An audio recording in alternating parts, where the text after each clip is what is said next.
After reserving their spot in the bar of 17th to 19th in League Two in their first 3 seasons as an EFL club, Harrogate Town made some much needed progress last season. They managed a 13th place finish and even at one point managed to gatecrash the playoff scramble.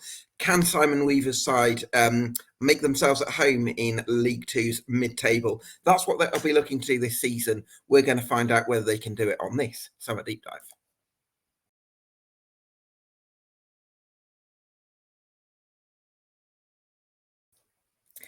Yes, welcome along to the EFL Debate Summer Deep Dive on Harrogate Town, one of many we're doing across the EFL between mid-June and mid-July, 72 to be exact. Already a few from League Two uploaded to YouTube and to Spotify, so go and check those out once you're done with this one. Delighted to be joined by 2 Harrogate Town fans, Katherine, Swinn, and by Neil Hirst. Good evening to you both. Thank you so much for your time. We really do appreciate it. Katherine, just reflect on the progress Harrogate made for me last season.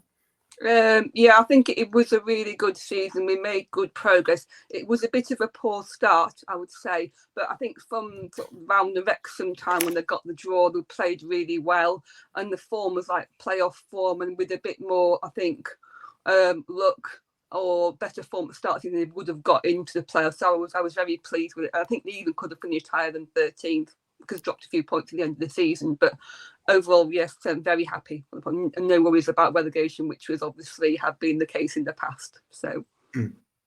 Yeah, absolutely. Neil, what do you think prompted that turnaround? Was it James Belshaw returning on loan initially? Well, I think there are multiple factors at play here. I think Katherine's bang on that the start. I mean, apart from the first game of the season when we won against Doncaster, the first 8, I don't think we won another game apart from that game at Doncaster. I think December was the turning point, and that's where we really got on our great run of form. We won 7 out of 10 games during that period, and I think that's probably more to do with defensive solidity more than anything else, of which obviously the goalkeeper forms an integral part of that. I think Anthony O'Connor all season has been immense. His partnership with Rob McDonald has been fantastic. But to your point, I think Belly coming back was a real. First of all, he's a great goalkeeper, but just in terms of what he brought to the club in terms of atmosphere and just boosting everyone's morale, it was tremendous. It was a great acquisition. Absolutely. How happy are you with the work that Simon Weaver has done, Katherine? Because this is obviously a very long association, 15 years he's spent in the dugout now. And I guess he came into the EFL with very little, no prior experience of the level. So I guess he's kind of been finding his own way as a manager at this level. Yeah, I think he has been, because I mean, obviously he's not an experienced league manager compared to other managers. I think he's built sort of season on season from that point of view. And I think, he's obviously helped by Paul Thirlwell as well. He's got some experienced players who've been there and done it. I think in terms of, I'm not a Weaver lover or a hater. I probably generally will judge it as I see it from that point of view. But yeah, to give credit, he has done very well. Sometimes I don't always agree with these decisions that he makes, but I think that's just football, isn't it, from that point of view? But yeah, I think he's done well, and who else has been in the job that long? I think he'll continue to push on, because the basis is there. Obviously, with his father owning the club, we've got some good, experienced players there. I think we can certainly build upon that for next season, I think. Yeah, let's hope that's the case. Neil, do you think his relationship with Paul Thirlwell is pretty important? Because Thirlwell always seems to be the one who's very passionate on the sidelines, and Weaver seems a bit more reserved, and they seem to complement each other nicely. Your perception is absolutely bob on. Thurs he's the gob, along with Phil, the goalkeeping coach, who generally winds up the other fans. He seems more placid, more considered. And I think he's thinking of what he's going to do for his next move. And to Katherine's point, I'm also not a Weaver hater, but lover. I sometimes move between the goalposts in terms of how I feel about him. But I think what is apparent as time goes by, he's learning with his time in Division 2. I think he's getting better season on season.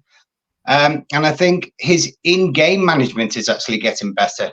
I think me and Katherine stand in the same section of the ground, and I think a common voice from the crowd is the hesitancy at times to make a change when it isn't working, and he will generally leave it probably later than the crowd would like to change things up a little bit.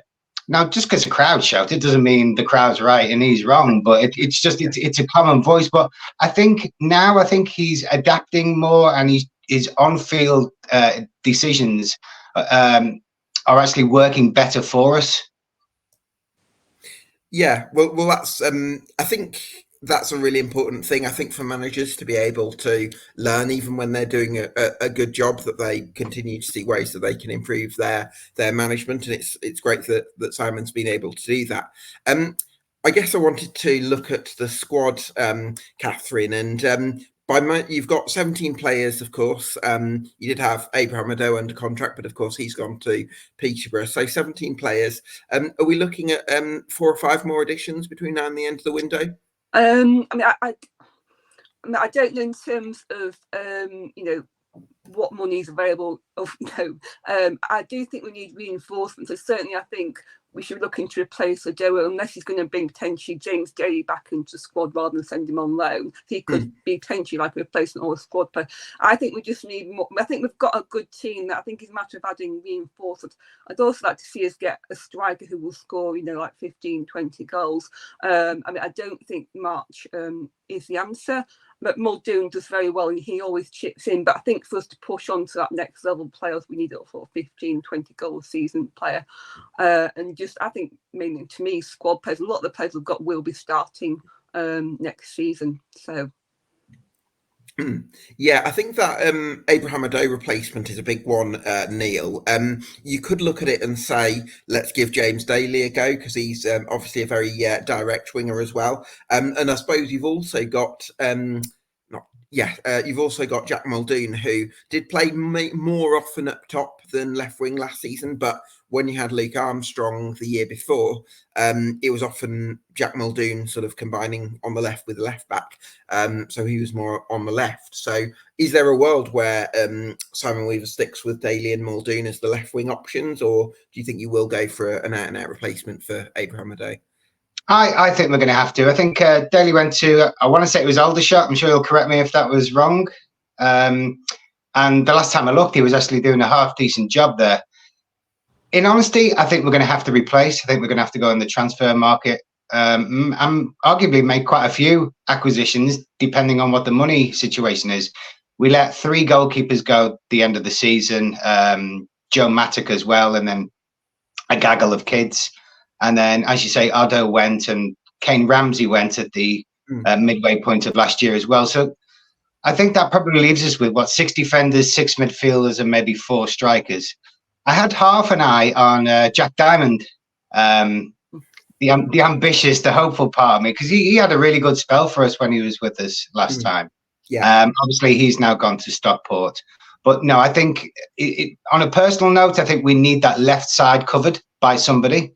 I think up top as well. I'm not fully sold on March. Jack Muldoon's a legend in our household, and I still want to see him play in some capacity. And I think the other area for me personally where I'd like to see some more cover is at right back, where Kane Ramsey was. Sims has come in and does a great job, but I have concerns over his fitness record, and he does miss huge chunks. And if he's not there, I suspect that's another gap we're going to have to fill quickly. Yeah, it's coming to you on this, Katherine. It's a tough one because, like Neil says, you've got Sims, who I know Simon Weaver has gone on record previously as praising his character, and Neil obviously likes his performances. But I'm just wondering if Sims was to get injured, the only other right back you've got is Warren Burrell, who, by the way, is also covering other positions too, because he's that versatile. But it's a bit of a I think Warren Burrell as a first choice, becoming the second choice right back. Is he going to be good enough going forward for what you'll Yeah, need?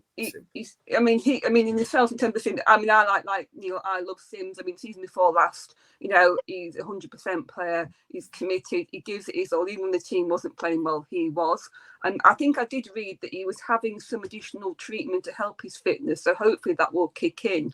I mean, if he would be my first choice right back, but as Neil said, we may need some cover in there. I think he will be fitter because of the additional treatment he's had there.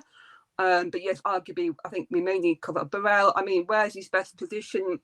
It's debatable. Probably not at fullback because he's more of a defensive player. Maybe central defence is his best position, I would say. But fullback, he's cover, but he is a defensive player, so he wouldn't push on. So. Yeah, that makes a lot of sense. So hopefully you can bring another right back in. I wanted to talk about the that centre back partnership that one of you touched on at the top of the show, Neil, with Anthony O'Connor and Rod McDonald, because that looks like if you can keep them both fit, that looks like a real area of strength, doesn't it? Really good. Anthony O'Connor probably pipped Rod McDonald, in my humble opinion, last year. He was good. He's consistently good as well. And I don't know the facts, but I can only really remember him missing a game or two. So he plays week in, week out. He's really good, and he's a great attacking threat as well. I don't think we're the tallest team. I think often when you see the players come out side by side, you think, crikey, compared to us, they're massive. And he adds that extra bit of height we need. I think as well, in addition to talking about centre-backs, it'd be remiss of me if I didn't talk about Gibson as well, who when Rod McDonald was injured, he came in for him, and he's done a great job, primarily at left centre back or sometimes at left back. He's been a steady influence, and when he's covered, he's been really good. Yeah, I mean, Liam Gibson's another one of those utility men, a little bit like Warren Burrell, Katherine. And how useful do you think that's going to be over the course of the season? Yeah, I think every squad needs to have these sort of versatile, sort of utility players who can play in one position. I think that's a sign of potential sort of skill on their part. They can play in more than one position as well. I mean, Gibson, yes, as Neil said, he did very well last season. He started off central midfield, and then he was covering central defence and then left back. So yeah, I mean, he's a good player. I mean, potentially for me, he could start at left back above Folds. I mean, Folds for me, he is a good player, but I'd like to see him play more consistently well from a point of view. So there may be some competition in that particular area, I think. Yeah, talk to me about Matty Folds, Neil. I think you were quite positive about him last time you came on this podcast. Yeah, I have a slightly different feel for Folds. I'm more of a fan. I think he offers more offensively. He's running up and down the wing more so than Gibson, who I'm sure he'd be the first to profess that's not his game. He's got a lovely left peg, and a lot of our set pieces are taken on the left by Folds. And I think if we didn't have him, I think we'd be a lesser club for it. I would personally play Folds ahead of Gibson if it was a straight back four and he was at left back.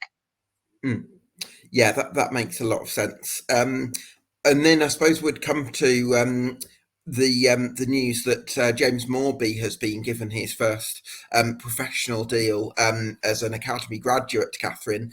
Is that a source of pride that the club can give these players their opportunities? Absolutely, yeah. I mean, obviously, it shows that the academy system is working, and it's great to see local players coming through, moving from that sort of lower level to professional level as well.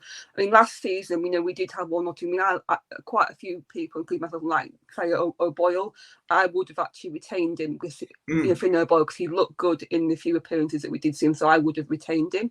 So hopefully, these type of players can be given the opportunity going forward, because obviously it is a step up, and they must feel that he's ready for that step up.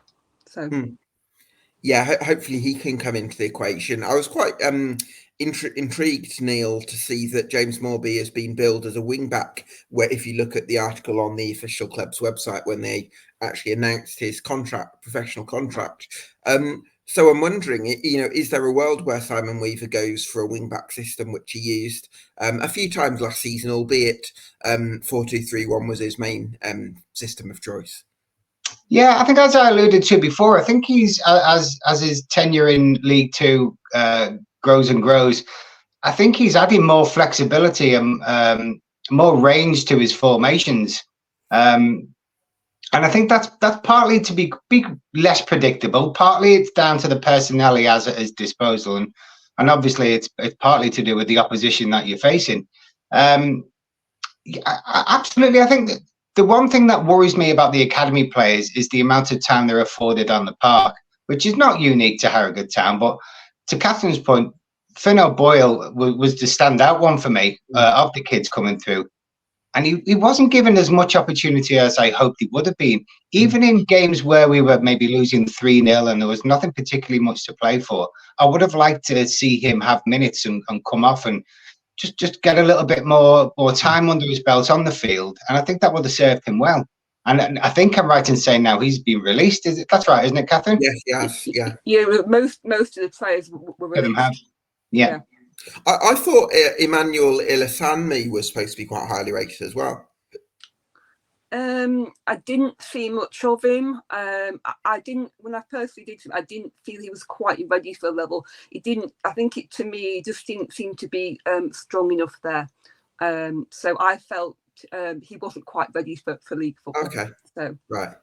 But I suppose on the general point then, Katherine, do you think that it's going to be important that young players coming through are given these opportunities? Because for Harrogate Town to sustain themselves as an EFL club, they've got to try and sell players on. Obviously, Irving can provide some backing, but it'd be great to be able to sort of boost the selling value of the squad. Yeah, I'm not sure. I think that the academy more or less being closed down. They must be looking at a different system going forward there. So we've always been a sort of a selling club anyway. So players come to town, even if it's just on loan, and generally will end up getting sold on. They come to town, they do well, and then they get sold on. There's quite, obviously that even happened with Belshaw going back. So players do well at the club, like Ramsey, for example, as well. And then they like Adoу, and then they move to like a higher level. So almost like we sort of they come to town, they get treated well, and then they move to a higher level. So yeah, what do you think about that, Neil? Scrapping the academy.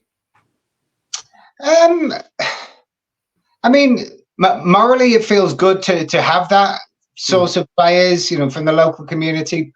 But I think what we've seen over the last few seasons on a very practical level, it's probably a very expensive thing to have when it produces little in terms of players' time on the field. So I think at this level of Division 2, I think you've got to put the vanity to one side and work on a practical basis. And clearly, in the format that we've had, it's not produced at the level we would have wished for. And you've got to make tough decisions. I'm not saying I'm happy with it. I'm saying I understand it. Yeah. No, that does make sense. If it's costing the club a 6-figure fee each year, then that's obviously going to take a hit on the budget. So I can understand that. Let's come to the midfield then, Katherine, because you've got Josh Falkingham, Dean Cornelius, and Liam Gibson as sort of a utility option that we've spoken about before as your options in deep midfield. Neither of the. Hopefully, Dean Cornelius can start to come good because I'm a little bit apprehensive about whether Josh Falkingham can sustain his form, because he's probably not the same player that we saw 3 or 4 years ago, and probably someone that you're going to need to evolve the squad a little bit. I think you could also add Stephen Dooley in there to the central midfield mix as well. In terms of Josh Falkingham, he didn't play as much last season. So he was in the team at the start, and then going on, he wasn't in the squad, but he played last match this season. Now, some fans felt he was going to be leaving, but I think he's got another year or 2 left on his deal. I think he's good experience. He's got great experience. He looks after the players, and I think even if he's not playing, he's still a good influence off the pitch. I mean, is he the same player? He probably isn't the same player. I don't think he's slightly old. I mean, I think he's still got a pass in him occasionally, but I think the difficulty, you've got players who are sort of younger, with energy, stronger at that level as well. So, yeah. I mean, I think he's a good squad player, because I don't think he will complain either. So, and he's great experience there. If it's his last season, I hope we give him a good send off. So. Yeah, absolutely, and by the way, I think it's worth emphasising that what a servant he's been to Harrogate Town, and how he's been part of the club's journey. So absolutely, all credit to him for that, and hopefully he can continue to play a really big role off the pitch. But I think he might be a bit more of a peripheral role on it. Which brings me to Dean Cornelius. Neil had a bit of an up and down first season. Do you think he can kick on? Yeah, I think I mentioned him right at the start of last season when we were doing our early friendly games, and I went up to Darlington to watch him. I think I called him a Rolls Royce of a holding midfielder, and I think at times we've seen that. I think we've seen that. He's got a great engine on him. He really does get round the park, and he pairs up well with either Stephen Dooley or Levi Sutton, who both incidentally just signed an extension to the contract, so they're going to be around the next season as well. But in all honesty, I think when I saw him right at the start and I had really high hopes, he's definitely had moments where he's underwhelmed, flattered to deceive on quite a few occasions. But then equally, he's come back and done really well. I think.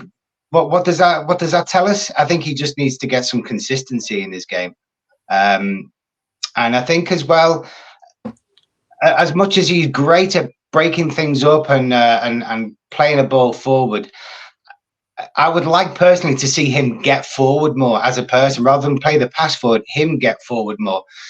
As much as two holding midfielders has made us more stable, I think sometimes that's definitely at the expense of pushing forward. I think last season we only scored 60 goals. So I think either one or the other of those two holding midfielders are going to have to at some point push forward, because I think we haven't touched on strikers yet, but scoring goals is arguably my primary concern for next year. Yeah, I'm sure we'll come on to that. Katherine, just to finish off on the midfield sort of section, would you agree that Levi Sutton, who Neil mentioned earlier, is signed a new deal, obviously. Would you say he's Harrogate's best central midfielder? I think potentially you could say that. I mean, I like him as a player. He's always got good energy. He's committed. He's box to box. He gets forward as well, unlike Dooley and Cornelius, who don't tend to do that. So I think I'd have him in there because he does give that energy there, and he is a consistent player as well. He gives it his all, which you can't say about every player every time. So I would start him in there. I mean, I would agree with Neil about Cornelius. He needs to be more consistent. He does flatter to deceive. Dooley, I think, is generally more of a defensive player anyway. Again, to me, he had some injury issues, but again, he needs to be more consistent as well. Generally, I think there's a theme running that certain players just need to be, sort of more consistent. So. Yeah, hopefully hopefully they can do that then. So on the right wing, it's quite an interesting one, Neil, because you've got two very different options in George Thompson and Sam Follerin. Thompson, I'm a big fan of, because I feel like he can create something in a flash just with a flick of his boot. He's got that sort of bit of technique about him. Probably you could argue sometimes belongs at a higher level from a technical point of view, and maybe what's held him back from getting higher is maybe the athleticism side and all that kind of stuff. But then you've got Sam Follerin, who's very raw and very quick and very direct, and almost the opposite of George Thompson. So two very different options there. It is, and it's a good choice to have, because I think for Division 2, the two quality players. George Thompson in particular this season, I think if you look at the goals he's scored and the assists he's contributed with, he's been a major force this season and would be up there with the players of the season, in my opinion. I can't help thinking that arguably the best idea would actually play them both. Sam Follerin has arguably done a lot of his good work up top, and less so on the right-hand side. He's had his injury problems this season, but I think if you rewind to the season before, very quick player, very skillful, and he's got all the attributes you need to get past those big 6'3", 6'4" central defenders who win everything in the air, but they mightn't be as quick on the floor. That would mean, I mean, Neil, if you went with that, that would mean going very counter-attacking heavy, because Sam Following, I can't imagine being particularly strong in terms of hold-up play. So you're literally having your centre forward always facing the opposition goal, which could be really exciting. But also, I think would you maybe be found wanting for a bit of a focal point and someone to get the ball into? Yeah, I mean, I think that would necessitate a switch away from that holding two to more of a 4-4-2, to have Thompson in the central midfield and perhaps Following on the right-hand side or slightly further ahead. And you're right, it would be a risk, and it would be a switch away from what we've been accustomed to. But I think, again, I'll refer back to it again, the number of goals we're scoring, it needs addressing. And I think we're going to have to reach the point where we're going to have to make some bold decisions. Coming up in the season. So you're thinking two up top then, possibly? Well, I think that all depends on the personnel. I think the way it stands right here, right now, I don't think we could do that, because I'm not convinced we've got the personnel. But subject to some more signings, I wouldn't mind seeing that. And I can't actually recall the last time we've done that. It's always been one up front and some guys or other with, arguably three sat behind them. Didn't you have Mark Beck in the first season? I'm wondering if Mark Beck played alongside some. Anyway, I'm not sure. But that was I mean, he's been away. Where is it? Solihull and somewhere else. Darlington, was it before that? That was some time ago. Yeah, of course. Yeah, that was a while ago. So I wanted to come to you on Josh March, Katherine, because you mentioned at the top of the show that you were a little bit doubtful as to whether he can be the goal scorer that you need. He's obviously played a brief part in a promotion at this level with Stevenage. Very energetic striker that likes to get about. But it is looking like you are going to need another centre forward, isn't it? Yeah, I think so. I mean, originally when he came to the club, people obviously were excited because he come to the club. I think it was during the COVID season. He scored a few goals. He'd done well, and it was, But then when he came to the club, he was injured. You think he had a knee injury? And then when he did eventually play, he was lacking fitness, sharpness. He couldn't get a run of games. And even when he did get the goal against Bradford, it was felt he might go on a run of goals, and he didn't do that. So I don't think he will score some, maybe like Muldoon, but I don't think he's the answer in terms of the 15 to 20 goal a season player. So I do think to get the next step up, if we can afford it, it's all upon the money side. We need someone who get 15 and 20 goals up front. Then maybe that's a focal point of the attack if we're going to remain just with one up front. I mean, I do like two up front, but I don't know if we're going to see those days. I'm quite old-fashioned. I like 4-4-2, but I'm not sure we're going to see those days again. So. Yeah, well, we'll have to wait and see what the recruitment is and how that sort of shapes the thinking. Neil, how are you feeling about the club on a structural level? Things moving pretty smoothly, do you think, at the moment? Yeah, I think so. I think I'm going to temper that response with let's see how the commercials are looking in terms of how much expenditure we have on new players. But I think behind the scenes, the Environment Stadium is no more. It's now the Exercise Stadium. So I think we're building up. The new away stand is now open at the back end of last season, which is going to increase our attendances and the facilities that back up, with refreshments and toilets and the like. So I think the stadium itself is growing and becoming a more a pleasant place to go and watch a football game. But I just think Irving's integral to this, because I think, I'm not saying he's bankrolling, but he's certainly put a lot of money into this, and without his investment and the attendances we have, it would be hard to sustain ourselves as a League Two club without that. Yeah, absolutely, and I think you're in good hands with Irving Weaver and the work that he does at Harrogate Town. With that in mind, Katherine, what are the ambitions and expectations for this season? Do you think it's still get to 50 points first and go from there, or do you feel like, having had 4 years in League Two, you can start to be a bit more expectant, possibly? I mean, I would like to see us basically improve season upon season. So basically, obviously, improving on the 13th place there. I mean, we weren't far off the playoffs. So if we are ambitious, I think we need to try to be aiming, maybe to try and go for the playoffs. I don't see why we can't. We weren't that far away. And if I think you've got to improve season. We've been in the league a few seasons now. We're not a new club. I think it's just let's push on. I don't think we should look at getting to the 50 point, but I think, okay, let's try to push on and finish as high as we can do, potentially look at the playoffs if we can do. I don't see why we shouldn't do that there. Reality may be different, but I think you've got to look to improve, otherwise I don't see what the point is. Also, as Neil said, the club's doing very well off the field. They've also got a new sponsor, a new shirt. So the crowds are increasing. It's all very positive. So I just think push on this season. Neil, is there a world where Harrogate make stylistic or developmental progress in 24-25, but actually finish a bit lower than 13th, say, and it can still be considered a good season? Or do you feel like you've got yourself firmly on the top half? I can only speak my own thoughts. I go into every season not wanting to get relegated. That's the personal goal. But I've been saying that for that many years now. It just feels like I need to grow a pair and kind of be bold enough to say we've got greater aspirations than that. And we should do. I keep pointing back to the players that we're going to have to sign to do that.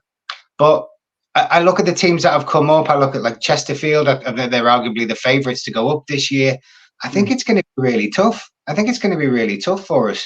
Bromley will probably have the same kind of mental approach to this that Harrogate did when they came up, like the small club, the club that everyone thinks is going to go straight back down. And as we proved, that doesn't always happen. So to answer your question, I think if we saw a different approach, perhaps a more bolder, offensive, a team that was being assembled to score more goals, but we finished slightly further down the table, I'd be fine with that, as long as we weren't in that bottom three. I personally would be absolutely fine with it. I suspect there'll be plenty of other fans at Harrogate who would think, we have to make progress every season. I think you can make progress. You can build a squad. You can build a ground without necessarily improving upon your position in the table compared to the previous season. That certainly makes a lot of sense. So, Katherine, with that in mind, the ambition, I suppose, is a little bit flexible, because we're saying it's not like there's a definite finishing position, but we want to see some form of progress from Harrogate. What are the reasons to believe that sort of progress that we've talked about will be made, if we were to condense everything we've said in this podcast into 2 or 3 key points as a reason to believe you'll make progress in 24-25? Well, I think because we had a good second half of the season, we have got a good squad in place, which I think maybe just needs to be reinforced there. And if we're adopting the same approach as we did, I don't see why we can't push. In terms of one big factor would be improving the home form. First half of the season, it was atrocious. It was very difficult to watch. Just in the first half of matches, we just basically seemed to be, basically let's try to get to half time 0-0. Towards the end of the season, we were looking a bit more ambitious. So we need to be more, ambitious at home, I would say, and improve our home form. As Neil said, potentially we obviously need to score more goals as well. And I think you've got to look to. I don't think the club would want to have the backward step. I think they want to look. We finished the season well. We've got a good squad which needs to be reinforced. Let's push on. From that point of view. To me, I mean, as Neil said, you can look at progress in different ways. I don't necessarily disagree. This is just personally, what my view, how I see it. And those fans see it differently. Some are like, let's just, get the 50 points, avoid relegation. Other people are like, okay, let's try and get in the playoffs. There's different things. Fans look at it differently. That's obviously the nature of being a fan, isn't it? So yeah. Sure. So coming to you on this then, Neil, what would be the reasons to be a little bit more cautious and say the season might not go as we hope? Well, I mean, I'm just going to carry on from what Katherine just said. If you look at our away form, roughly speaking, 3 games out of 4 last season away, we came away with something. which is real reason to be optimistic and hopeful.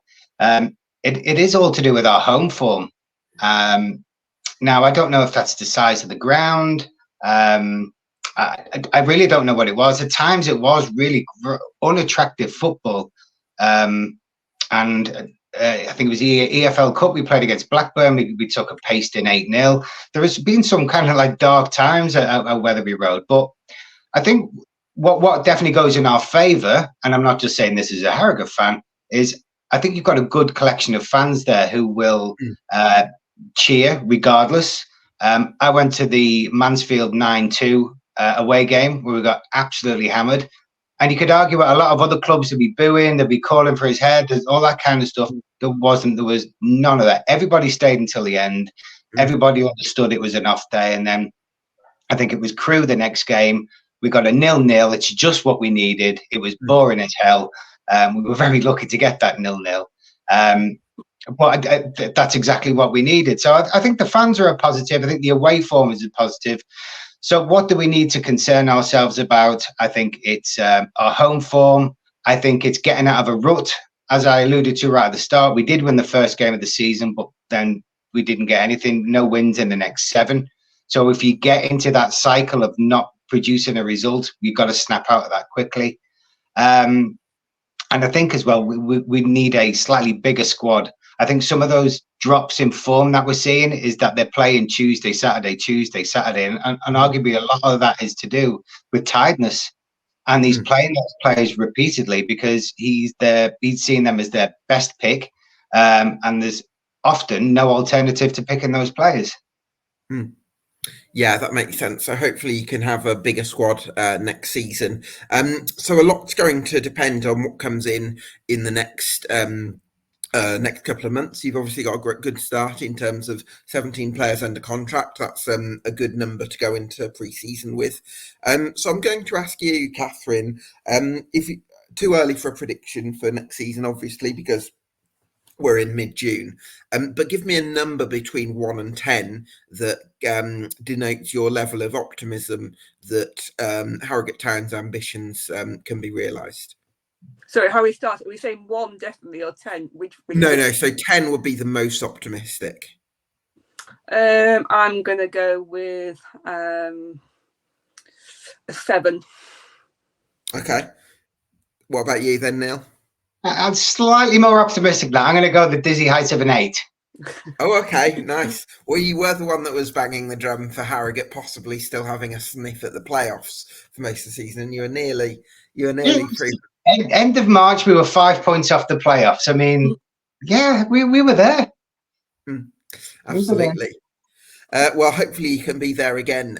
Katherine, Neil, such a pleasure to have you on this podcast to talk about Harrogate Town. Thank you so much for your insight. Thank you to you for watching at home. This has been the EFL Debate Summer Deep Dive on Harrogate Town. We'll see you again next time. Thanks, Gabe. Thank you. Thank you. Thank you. Bye-bye. Bye.